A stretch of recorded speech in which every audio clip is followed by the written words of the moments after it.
Hi എല്ലാവർക്കും Tony ചേട്ടൻ ബ്ലോഗ്സിലേക്ക് സ്വാഗതം. ഇന്ന് നമ്മളൊരു അടിപൊളി മീൻകറിയുടെ റെസിപ്പി ആയിട്ടാണ് വന്നിരിക്കുന്നത്. അപ്പോൾ ഏത് മീനായാലും ശരി നമുക്ക് ഈ റെസിപ്പി ഉപയോഗിച്ച് ചെയ്യാം. പക്ഷേ ഈ മീൻ മാത്രം ഈ റെസിപ്പി ഉപയോഗിച്ച് മാത്രമേ ചെയ്യാവൂ എന്ന് നമുക്ക് പറഞ്ഞു തന്നിരിക്കുന്നത് നമ്മുടെ പ്രിയപ്പെട്ട സുഹൃത്ത് ജോബി ഏട്ടനാണ്. നമ്മൾ ഇന്നിവിടെ കറി വെക്കാനായിട്ട് ഉപയോഗിച്ചിരിക്കുന്ന മീൻ ഏതെന്ന് കണ്ടത് ഇതാണ്. എഴുത്തൻകോര എന്നറിയപ്പെടുന്ന മീനാണ്. എനിക്ക് ഈ മീനിൻ്റെ പേരറിയില്ലായിരുന്നു. അപ്പം ജോബി ഏട്ടൻ തന്നെയാണ് ഈ മീനിൻ്റെ പേരൊക്കെ പറഞ്ഞു തന്നത്. അപ്പോൾ ഇതെങ്ങനെ കറി വെക്കണമെന്ന് പറഞ്ഞു തന്നത് ജോബി ഏട്ടൻ തന്നെയാണ്. അപ്പോൾ അടിപൊളി ഒരു റെസിപ്പിയാണ്, നോക്കണം എങ്ങനെയാണെന്നുള്ളത് കേട്ടോ. ഈ മീൻ വെട്ടാൻ ഇത്തിരി പാടായിരുന്നു. അപ്പം ദശക്കട്ടിയുള്ള മീനായതുകൊണ്ട് തൊലി അങ്ങോട്ട് ഉരിഞ്ഞു വരാൻ വലിയ പാടായിരുന്നു. അപ്പോൾ ഒരു വിധത്തിൽ നമ്മളങ്ങനെ റെഡിയാക്കി എടുത്തോണ്ടിരിക്കുവാണേ. അങ്ങനെ ഒരു വിധത്തിൽ തൊലിയൊക്കെ ഉരിഞ്ഞ് കഴുകി വൃത്തിയാക്കി എടുത്തതിന് ശേഷം നമ്മൾ അവൻ്റെ പീസാക്കി ഇടുവാണേ. ഇനി പീസാക്കിയൊക്കെ ഇട്ടതിന് ശേഷം നമുക്ക് ഇവനെ മസാലയൊക്കെ പിടിക്കാനായിട്ടൊന്ന് വരഞ്ഞൊക്കെ കൊടുക്കണം. അപ്പോൾ അതിനായിട്ട് നമ്മൾ വരഞ്ഞൊക്കെ കൊടുക്കാൻ പോവുകയാണ്. അപ്പം വരഞ്ഞു കൊടുക്കുമ്പോൾ ഒന്ന് 2-3 വരയൊക്കെ ഇട്ട് കൊടുത്തരും, മസാലയൊക്കെ നല്ല ശരിക്കും അങ്ങോട്ട് പിടിക്കട്ടെ. അപ്പോൾ അതുകൊണ്ട് നമ്മൾ വരഞ്ഞു കൊടുക്കാൻ പോവുകയാണ്. നമ്മുടെ ഈ മീൻകറിക്കകത്തോട്ട് ഇടാനായിട്ടൊരു മൂവാണ്ടൻ ഇരിപ്പുണ്ടായിരുന്നു. അപ്പോൾ അവനെ ഇടുന്ന കാര്യം ഓർത്തപ്പോഴാണ് ജോബിയേട്ടൻ പറഞ്ഞൊരു കാര്യം ഓർത്തത്. മാങ്ങയിട്ട് ഇത് വെക്കരുത്, കുടംപുളിയിട്ട് തന്നെ വെക്കണമെന്ന് പറഞ്ഞ കാര്യം. ഇനി നമ്മുടെ കറിക്ക് ആവശ്യമുള്ള സംഭവങ്ങളൊക്കെ റെഡിയാക്കിയില്ല. അപ്പോൾ അതിനായിട്ട് നമ്മൾ കുറച്ച് വെളുത്തുള്ളി എടുത്തിട്ടുണ്ട്. വെളുത്തുള്ളി നമ്മൾ തീരെ നൈസായിട്ട് വേണം അരിയാൻ. അടിച്ച് പേസ്റ്റ് ആക്കുമൊന്നും വേണ്ട, നല്ല നൈസായിട്ട് അരിഞ്ഞ് വെച്ചാൽ മാത്രം മതി. അതുപോലെ തന്നെ ഇഞ്ചി നമ്മൾ ചെറുതായിട്ട് ഇങ്ങനെ കുനുകുനാന്ന് പറഞ്ഞ് അങ്ങോട്ട് അരിഞ്ഞ് വെക്കണം കേട്ടോ. നൈസായിട്ട് തന്നെ അരിഞ്ഞ് വെക്കണം. പിന്നെ നമുക്ക് വേണ്ടത് നല്ല അടിപൊളി നാടൻ കറിവേപ്പില തന്നെയാണ് വേണ്ടത്. അവനെയും കൂടെ നമുക്ക് എടുത്ത് വെക്കാവേ.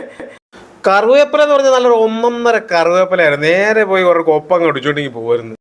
അവനെ കഴുകി വൃത്തിയാക്കി നേരെ ഒരു പ്ലേറ്റിൽ അതുപോലെ തന്നെ അങ്ങ് സ്ഥാപിച്ചു കേട്ടോ. അത് കഴിഞ്ഞ് നമുക്കിനി വേണ്ടത് കുറച്ച് കുരുമുളകാണ്. കുരുമുളക് പൊടിയൊന്നും എടുക്കരുത്, കുരുമുളക് തന്നെ എടുത്തൊന്ന് തല്ലിച്ചതച്ച് അങ്ങോട്ട് വെക്കുക കേട്ടോ. ഇനി നമുക്ക് അടുപ്പ് അങ്ങോട്ട് കത്തിക്കാം. അടുപ്പ് അങ്ങോട്ട് കത്തിച്ച് നല്ല മൺചട്ടി അങ്ങോട്ട് എടുത്ത് അങ്ങോട്ട് അടുപ്പിലോട്ട് വെച്ച് ഇനി ആ ചട്ടി അങ്ങോട്ട് ചൂടായിട്ട് വരുമ്പോൾ ഉണ്ടല്ലോ കുറച്ച് വെളിച്ചെണ്ണ അങ്ങോട്ട് ഒഴിച്ചു കൊടുക്കണം. നല്ല നാടൻ കോക്കനട്ട് ഓയിൽ അങ്ങോട്ട് ഒഴിച്ചങ്ങോട്ട് കൊടുക്കുക. എന്താ അവിടെ അങ്ങോട്ട് തിളച്ച് വരുമ്പോഴുണ്ടല്ലോ കുറച്ച് ഉലുവയും കൂടെ അങ്ങോട്ട് ഇട്ട് കൊടുക്കണം കേട്ടോ. ഉലുവ അങ്ങോട്ട് ചൂടായി വരുമ്പോൾ ഒരു പ്രത്യേക മണമായിരിക്കും. ഉലുവ അങ്ങോട്ട് ചൂടായി വരുന്ന സമയത്ത് ഞാൻ കുറച്ച് ഐറ്റംസ് ഒക്കെ കാണിച്ചു തരാവേ. കണ്ടോ, നമ്മൾ ഇതിൻ്റെ അകത്ത് ഇടാൻ പോകുന്ന ഐറ്റംസ് എന്തൊക്കെയാണെന്ന് അറിയണ്ടേ? ദാ കണ്ടോളൂ, നമ്മൾ നേരത്തെ അരിഞ്ഞു വെച്ച വെളുത്തുള്ളി, ഇഞ്ചി, കറിവേപ്പില, പിന്നെ നമ്മൾ കുറച്ച് പച്ചമുളക് എടുത്തിട്ടുണ്ട്. ഒരു 3 പച്ചമുളക് ഉള്ളത് നീളം അരിഞ്ഞിട്ടേക്കുന്നുള്ളൂ. പിന്നെ ഒരു 3 കഷ്ണം കുടംപുളി, അവനെ നല്ലപോലെ കഴുകി വൃത്തിയാക്കി വെച്ചിട്ട് പിന്നെ ഒരു 10-15 ചെറിയുള്ളി, ഇത്രയും നമ്മൾ എടുത്തു വെച്ചിട്ടുണ്ട്. പിന്നെ ഒരു 1.5 തക്കാളി അങ്ങോട്ട് ചെറുതായിട്ട് അരിഞ്ഞു വെച്ചിട്ടുണ്ട് കേട്ടോ. ഇതാ നമ്മുടെ ഉലുവ അങ്ങോട്ട് റെഡിയായി വന്നിട്ടുണ്ട്. അപ്പോഴേക്കും നമ്മൾ ആ ചെറിയുള്ളി അങ്ങോട്ട് എടുത്ത് തട്ടി കേട്ടോ.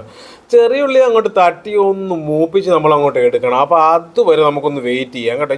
ഇച്ചിരി മിനിറ്റ് സമയത്തെ പരിപാടിയുള്ളൂ. അപ്പോൾ ചെറുതായിട്ടൊന്ന് മൂത്ത് കഴിഞ്ഞപ്പോഴേക്കും നമ്മളിത് കുറച്ച് കറിവേപ്പില നടുക്കോട്ട് അങ്ങോട്ട് ഇട്ട് അങ്ങോട്ട് മൊരിച്ച് അങ്ങോട്ട് എടുക്കുവാണ്. അപ്പോൾ കറിവേപ്പില ഒന്ന് ഏകദേശം ഒന്ന് മൊരിഞ്ഞ് വരുമ്പോഴേക്കും നമുക്ക് അടുത്ത പരിപാടികളൊക്കെ തുടങ്ങാം. ഇനി നമ്മൾ തക്കാളി അങ്ങോട്ട് ഇടാൻ പോവാണ്. തക്കാളി അങ്ങോട്ട് ഇട്ടിട്ട് നല്ല പോലെ അങ്ങോട്ട് വാട്ടി അങ്ങോട്ട് എടുക്കണം. അപ്പോൾ തക്കാളി അങ്ങോട്ട് വാടി അങ്ങോട്ട് വരുമ്പോഴേക്കാണ് നമ്മൾ അടുത്ത മസാല ഐറ്റംസ് ഒക്കെ ഇടാൻ പോകുന്നത്. അപ്പോൾ നല്ലപോലെ നോക്കിക്കോണം തക്കാളി അങ്ങോട്ട് വാടുന്നത് എങ്ങനെയാണെന്ന് കേട്ടോ. കണ്ടോ, തക്കാളി കണ്ട വാടി വരുന്നുണ്ട്. അപ്പോൾ തക്കാളിക്കകത്ത് ഇങ്ങനെ വെള്ളമൊക്കെ ഇറങ്ങി നല്ല അടിപൊളിയായിട്ട് ഇങ്ങനെ അവനങ്ങ് റെഡിയായി വരും കേട്ടോ. അപ്പോഴാണ് നമ്മൾ മസാലയൊക്കെ അങ്ങോട്ട് ഇടാൻ പോകുന്നത്. ആദ്യം തന്നെ നമുക്ക് കുറച്ച് മഞ്ഞൾപ്പൊടി ഇട്ട് കൊടുക്കുക. അത് കഴിഞ്ഞ് 2 സ്പൂൺ മുളക് പൊടി നിറച്ചങ്ങോട്ട് ഇട്ട് കൊടുക്കുക കേട്ടോ. ഇച്ചിരി എരിവ് കുറവായതുകൊണ്ടാണ്. അത് കഴിഞ്ഞ് 1 സ്പൂൺ മല്ലിപ്പൊടി ഇങ്ങോട്ട് നമ്മളങ്ങോട്ട് ഇട്ട് കൊടുക്കുക. ഇനി നമ്മുടെ അവനെ അങ്ങോട്ട് ഇളക്കി നല്ല പോലെ ഈ മസാലയുടെ പച്ചമണമൊക്കെ അങ്ങോട്ട് പോകണം. അതുവരെ ഒന്ന് നന്നായിട്ട് നല്ല രീതിയിൽ അങ്ങോട്ട് ഇളക്കി അങ്ങോട്ട് കൊടുക്കണം കേട്ടോ. അടിക്ക് പിടിക്കാതെ നോക്കണം, ലോ ഫ്ലെയിമിലിടണം എന്നും പ്രത്യേകം പറയേണ്ട കാര്യമില്ലല്ലോ അല്ലേ. മസാല ശരിക്കും മൂത്തിട്ടുണ്ട്. ഇനി നമുക്ക് ഇവനെ നേരെ ഒരു മിക്സിയിലെ ജാറിലിട്ട് ഒന്നിങ്ങനെ അടിച്ച് ഇങ്ങോട്ട് എടുക്കണം. അപ്പോൾ അതിനായിട്ട് നമ്മളിത് മിക്സിയിലെ ജാറിലോട്ട് ഇടുകയാണ്. ഇനി ആ ചട്ടിയിലോട്ട് നമുക്ക് കുറച്ച് വെള്ളം ഒഴിച്ച് നന്നായിട്ട് ഇളക്കി ഇങ്ങോട്ട് എടുക്കാവേ. എന്നിട്ട് ആ ജാറിലോട്ട് ആ വെള്ളം അങ്ങോട്ട് ഒഴിച്ചു കൊടുക്കുക. എന്നിട്ട് വേണം നമുക്ക് മിക്സിയിലിട്ടൊന്ന് അടിച്ചെടുക്കാനായിട്ട് കേട്ടോ. അപ്പോൾ ഈ സമയം തന്നെ നമ്മൾ നേരെ ചട്ടി എടുത്ത് അടുപ്പിലോട്ട് വെച്ച് കറിവേപ്പില അങ്ങോട്ട് ഇട്ട് ഇനി നമ്മൾ നേരത്തെ ചെറുതായിട്ട് അരിഞ്ഞു വെച്ചിരിക്കുന്ന വെളുത്തുള്ളി ഇഞ്ചി അങ്ങോട്ട് ഇടാൻ പോവുകയാണ്. അപ്പോൾ കറിവേപ്പില നല്ല അടിപൊളിയായിട്ട് മുരിഞ്ഞ് വരുന്നുണ്ട്. നമുക്കപ്പോൾ നേരെ ഇഞ്ചിയും വെളുത്തുള്ളി അങ്ങോട്ട് ഇട്ട് കൊടുക്കാം. ഇഞ്ചിയും വെളുത്തുള്ളി ഇട്ടതിന് ശേഷം നമ്മൾ നേരത്തെ അരിഞ്ഞു വെച്ചിരിക്കുന്ന ആ 3 പച്ചമുളകില്ലേ നീളത്തിൽ അരിഞ്ഞു വെച്ചിരിക്കുന്ന അവനെയും കൂടെ അങ്ങോട്ട് തട്ടാം അല്ലേ. അപ്പോൾ ഇനി ആ പച്ചമുളകും കൂടെ നമ്മൾ തട്ടാൻ പോവുകയാണ്. അവനെയും കൂടെ തട്ടി നമുക്ക് ഏകദേശം ഒന്ന് വഴറ്റി നല്ല വരവഴാന്ന പരുവത്തിലാക്കിയെടുക്കണം.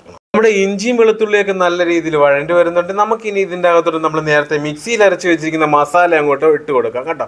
അപ്പോൾ മസാലയെല്ലാം ഇട്ട് കൊടുത്തതിന് ശേഷം നമുക്ക് ആ ജാറിലോട്ട് കുറച്ചും കൂടെ വെള്ളം ഒഴിച്ച് നന്നായിട്ടൊന്ന് കറക്കി എടുത്തിട്ട് ആ വെള്ളവും കൂടെ നമുക്ക് ഇതിനകത്തോട്ട് ഒഴിച്ച് കൊടുക്കാവേ. നമുക്ക് ആവശ്യത്തിനുള്ള വെള്ളം ഒഴിച്ച് നല്ലപോലെ ഒന്ന് കറക്കിയെടുത്ത് നമുക്ക് ആവശ്യത്തിനുള്ള വെള്ളം മാത്രം ഒഴിച്ചിട്ട് നമുക്ക് നേരെ ഇതിൻ്റെ അകത്തോട്ട് അങ്ങോട്ട് ഒഴിച്ചു കൊടുക്കാം.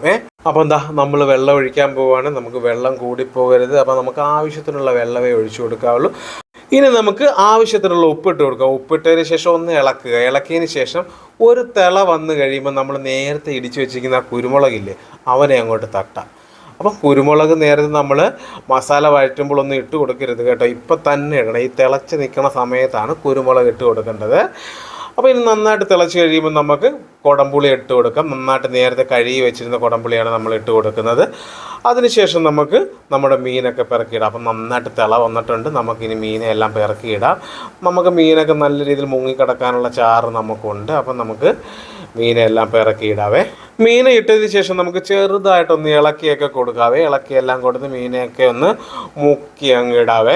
തീർന്നെന്ന് വിചാരിക്കരുത്, ഇനിയാണ് നമ്മുടെ അടുത്ത പരിപാടി കിടക്കുന്നത്. ഇനി ഇവനെ ഒന്ന് ഇളക്കിയതിന് ശേഷം നമുക്ക് ഇതിൻ്റെ അകത്തോട്ട് കുറച്ച് കറുവേപ്പില ഒന്ന് മുകളിൽ അങ്ങോട്ട് ഇട്ട് കൊടുത്തതിന് ശേഷം ഒന്ന് മൂടി വെക്കാം. മൂടി വെച്ചതിന് ശേഷം നമ്മൾ തുറന്നു നോക്കിയതാണ് ഈ പരുവം കേട്ടോ. ഇനി നമുക്ക് ലോ ഫ്ലെയിമിലിട്ട് ഒന്നും കൂടെ ചെറുതായിട്ടൊന്ന് പറ്റിച്ചെടുക്കേണ്ട പരുവം മാത്രമേ ഉള്ളൂ. മീനൊക്കെ ഏകദേശം വെന്തിരിക്കുവാണ്. അപ്പം നമുക്കിതാ നമ്മൾ പറ്റിച്ചൊക്കെ റെഡിയാക്കി എടുത്ത് നല്ല അടിപൊളി ഗ്രേവിയോട് കൂടി നമുക്ക് മീൻ കിട്ടിയിട്ടുണ്ട്.